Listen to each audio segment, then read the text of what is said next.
is Adrian Peterson. I'm the loan dude. I've been doing loans for a very long time, multiple decades at this point, and I have a lot of great information to share with you guys today. First, we're going to talk a little bit about the market, what's going on with the market in the region. I am going to talk about interest rates, and going to spend a little bit of time on credit. And then the meat and potatoes of what we're going to talk about today is how to buy houses as a self-employed borrower without having to show income documentation. And the latter part of that, we are going to show how to buy investment properties without any income documentation as well. So I'm going to go ahead and get started right now. Again, my name is Adrian Peterson. I'm the loan dude. And I want to start here with a market update, essentially. And so this information I'm going to share with you guys right now comes from a good friend of mine, Ryan Lundquist. He has a blog, SacramentoAppraisalBlog.com. He has some really relevant stats, and he's always right on top of the market. So right now, he's stating that open houses are slowing down a little bit. Instead of houses getting between 8 to 10 offers on the initial draw, he said the average amount of offers properties are receiving is about 3. So they're still receiving multiple listings. It's just not as fat as before. Buyers are starting to pay less than the list price. And this is actually real interesting here. In my region that I'm in right now, which would be considered Sacramento, Placer, and Yolo County, those 3 counties are the region that I'm in. Right now, we have approximately 2,000 units for sale within that region. In a normal time of the year, typically we're about 3,000. So we are still a little bit short of inventory. Here's the catch of that stat I'm about to give you. Of the 2,000 units we have listed in our region, in the last 7 days, 250 of those 2,000 units have had some type of price reduction. That means 13% of all the properties sold within this region in the last week have had some type of price reduction. Now, it isn't necessarily an alarming number. However, it's enough to raise the antennas to be paying attention right now. The economists predict that this year in purchase power, consumers are going to spend $600 billion with a capital B, more money this year than they did in 2018, which is the last real normal year we had to measure with real estate. And so there's a lot of opportunity here, guys. And so that's really what I want to touch on today. The opportunities still exist. I know everyone's real concerned about interest rates right now. I'm going to talk about that in a second. So I'm going to get started here with my slides. So first and foremost, this is a description of a loan officer, me, the loan officer, okay? My friends think I'm all partying all the time. Most people think I just sit back and count money all the time. And although I wish that was true, that is far from the truth. I consider myself Superman, but really what I am is a matchmaker, okay? So right now I'm licensed with 150 different lenders in the state of California, from regular normal banks all the way up to private money loans. Now, what that gives me is the ability to have a lot of different options to you. Who in here has ever been to Jack in the Box, okay? Versus In-N-Out, okay? In-N-Out has like 5 items on their menu. So like when you go to Wells Fargo, you're going to the In-N-Out. You have a real specific set of products to choose from, and that's what you get. That's the lane you're in. Now with a broker, which is what I work under, I have the ability to match you up with any of those 150 lenders that I utilize. So my objective here is to learn about your situation, learn about your scenario, and then hook you up or coordinate you with a direct lender that I have that I feel fits your specific profile.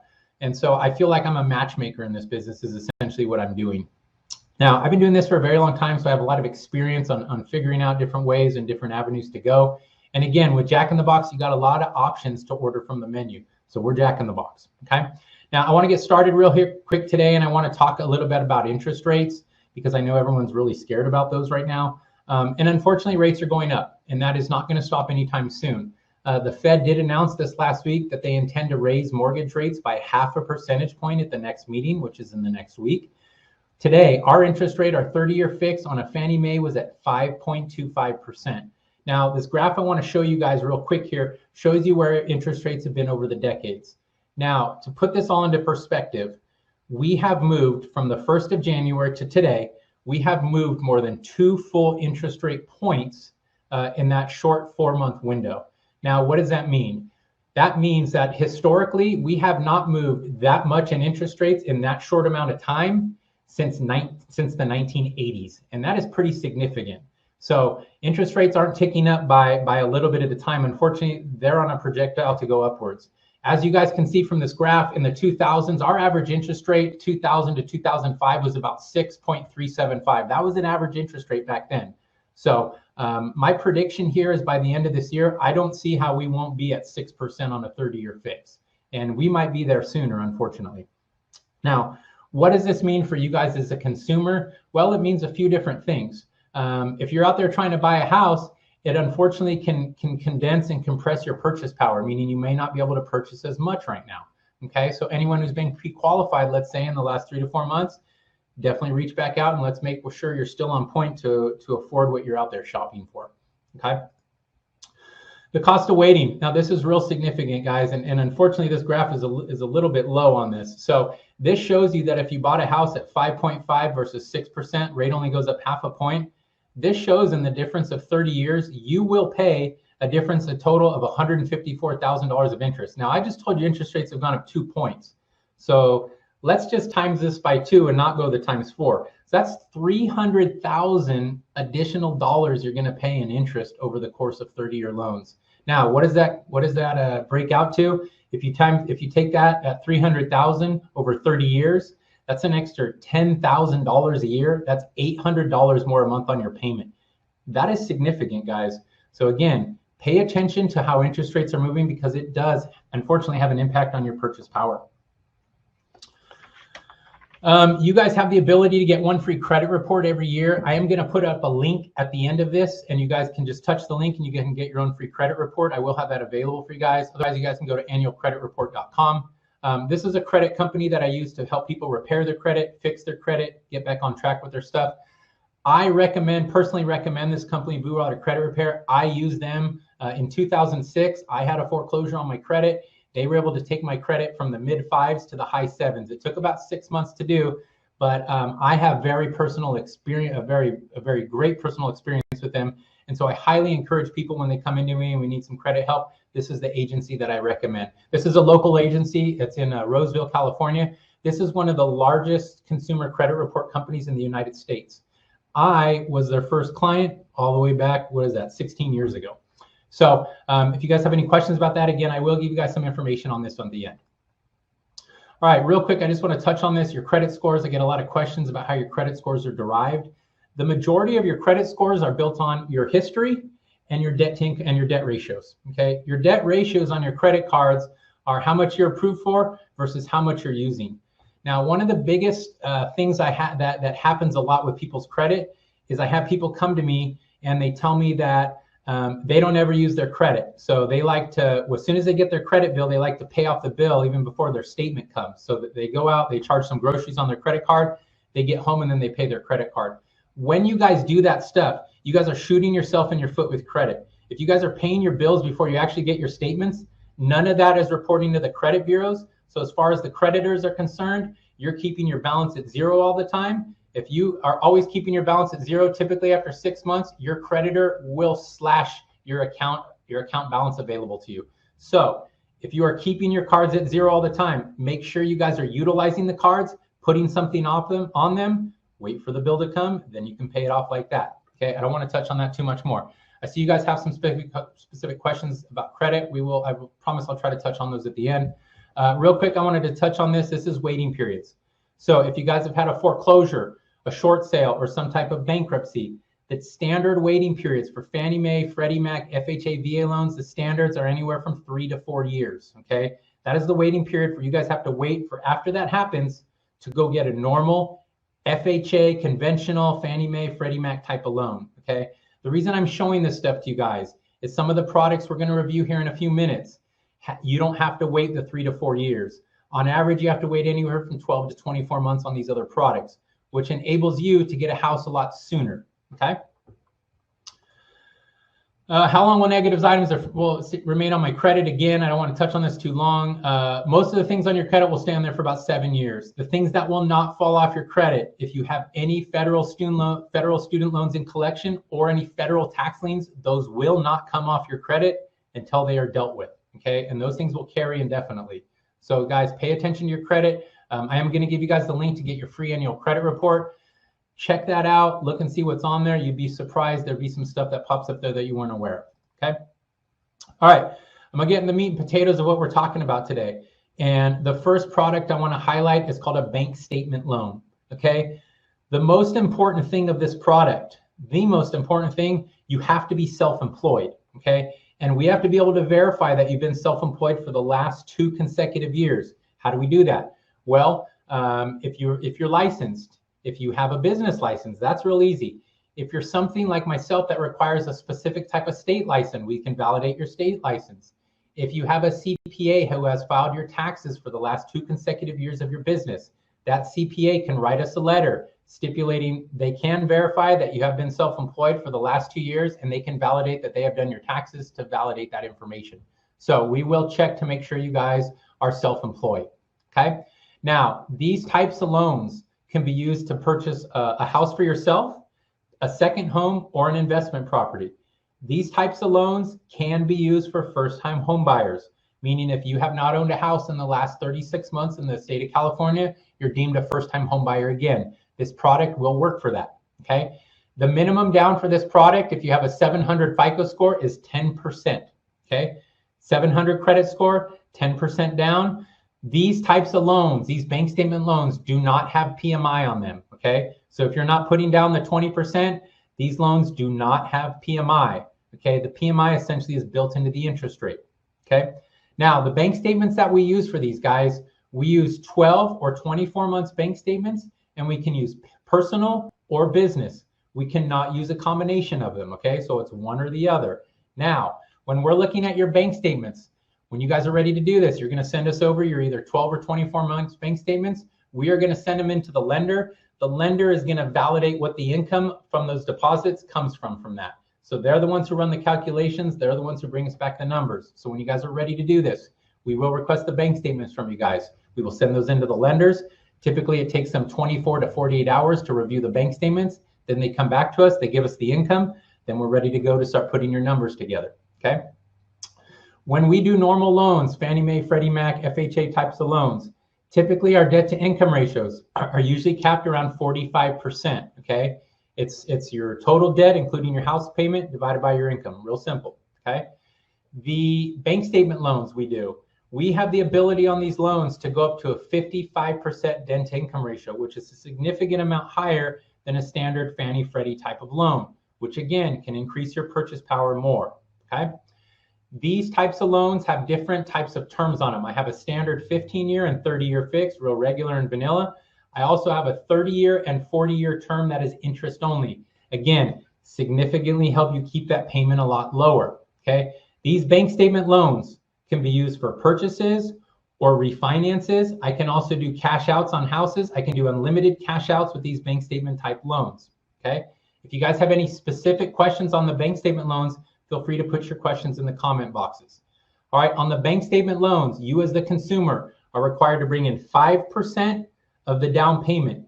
You bring in 5%, the rest of your money can be gifted from a family member, okay? Meaning that someone with a direct touch in your family can gift you the difference for your down. You got 5%, maybe your family member wants to give you 5, 10, or 15%, something additional. Again, you're only required to bring in the 5% of your down payment, okay? All right, I'm going to jump to the next product. Oh, sorry. Acceptable sources for down payment. And this one is really important, guys. The money that you're going to utilize for down payments on these come from checking accounts, saving accounts, retirement accounts. Again, it can be gifted from a family member. Cash is not acceptable. I have a lot of people calling me lately telling me they have shoe boxes of cash at their house, under their bed. I know people don't trust the banks. However, if you show up with a box of cash, we cannot use it for a house purchase, unfortunately. So I would highly advise you to take that cash, put it in your bank account. It has to sit in your account for 60 days before we can deem that money seasonable and usable for a purchase, okay? We can now use cryptocurrency. So if you have cryptocurrency, I can use that money. Same thing goes with that as cash though. Cryptocurrency has to be put in a US bank account, and it has to sit in a US bank account for 60 days before I can use it for your transaction, okay? So if you're thinking of cryptocurrency, sooner than later, you need to be moving that money, okay? All right, I'm gonna move on to the next one. This is a great product. This is called an asset utilization product. This is someone who has a lot of money and good credit, but doesn't have a job, okay? Or doesn't have essentially income. So what do? Well, we take your total assets and we divide it by a certain number, and that derives a calculation that we can use essentially to help you buy the house. There is no income calculations on their loan, and there is no debt to income ratio on this loan, okay? This specific product, you only have to wait for 12 months since a BK, a foreclosure, or a short sale in order to use this product. So 12 months out, we can start using this product after that, okay? This product requires 20% down, 20% down and a 680 credit score. This is a really, really good product for people who are sitting real cash heavy right now, okay? This product has gotten used a lot more in the last few months, specifically because of the amount of money people are sitting on in retirement funds right now. And again, they may not have a regular income source. This sets that up for them, okay? These types of products can be used for standalone on their own. We can use the money out of these for standalone income, or we can use these as supplemental. So we can coordinate this type of a loan with another type of a loan as well. We can layer these things, and I'll get to that in a little bit. All right, the next loan is a 1099 loan. This is a great product for people who are contractors. So people who drive for Lyft, people who drive for Uber. This is an awesome loan product for realtors, okay? What this loan product is, we do need to verify that you have been in the same profession or the same line of work for 2 consecutive years. Then all we request on this is your most recent 1099. We do not see your tax returns, we only see your 1099. Your 1099, we will give you 80% of that income, and we will work with that. Excuse me. We also need to validate the last 3 months of your bank statements to validate the 1099 income you're receiving is actually hitting that account, a portion of it anyways, okay? Again, you have to be in the same profession for 2 consecutive years. You can be a W-2 the prior year and only be 1099 the most recent year. On normal loans, we typically require you have 2 consecutive years of W-2 or 1099. This product does not require that. Again, if you're a truck driver and you were W-2 for many years and then all of a sudden you switched to 1099 last year and you have 1 year 1099, I can do a loan for you with that income, okay? Again, this is a great product for people who are contractors. Specifically, again, Uber drivers, Lyft drivers, DoorDash drivers, realtors, anyone who has real fat income but likes to write off a lot of heavy deductions off that, okay? All right, investment purchases. This product, this just came out the last 2 years. This is called a DSCR loan. This loan is dictated by something real simple. Your principal, interest, taxes, and insurance payment must be covered by either the current lease on the property or the potential lease that will come from the property. There's 2 ways we verify that. The first way is if you have a tenant in there, we'll request proof that they were paying their rent and what there was. We'll request a copy of their lease agreement. We can go off of that. Or when we order the appraisal, we can order an additional component of the appraisal. That component of the appraisal will go out and it'll tell us what that property can rent for in that area, and then we can utilize that amount from there, okay? We can do these investment purchases without an actual tenant in there. The property can be vacant, but again, we will need to verify what the potential lease will be on that. These types of investments require 20% down for a single unit, or 25% down from anywhere from 2 to 8 units, okay? So if you have a 4-plex, 5-plex, 6-plex, I can do that. Larger down payment, obviously.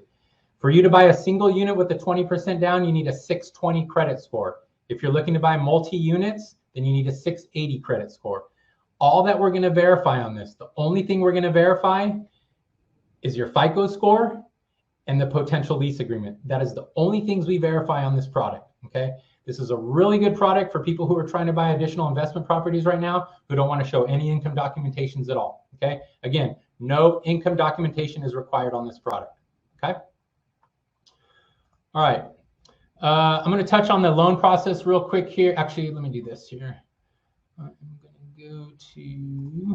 going to share this with you guys real quick, and this is a spring homebuyer guide. You guys do have the ability to download this, please do. And then let's see here. Chat.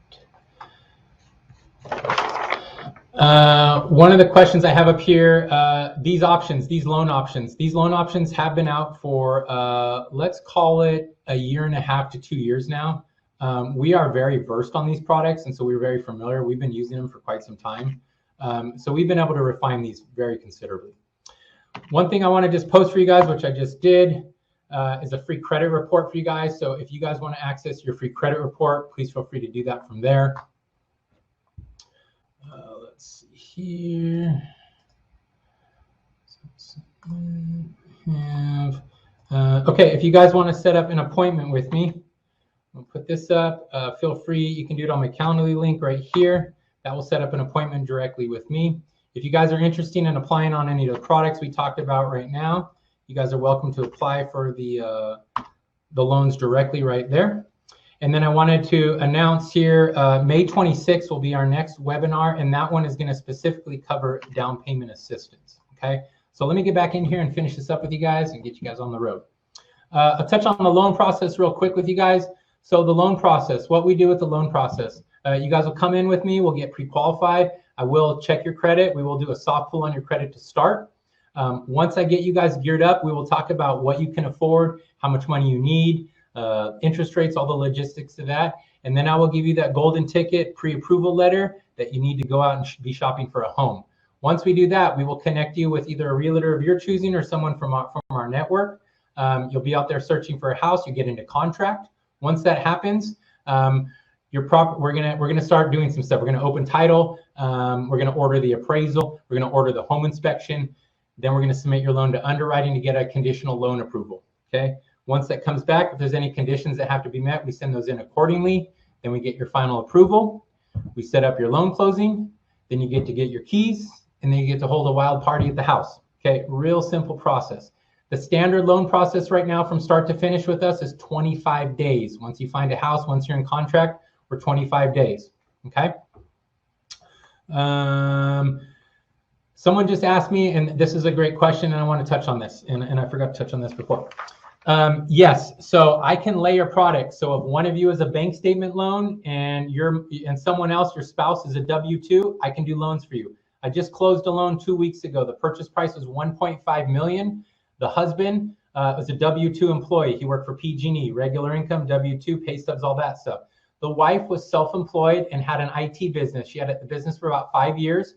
We used her bank statement income and his W-2 income. We were able to combine them. So I can use both those incomes.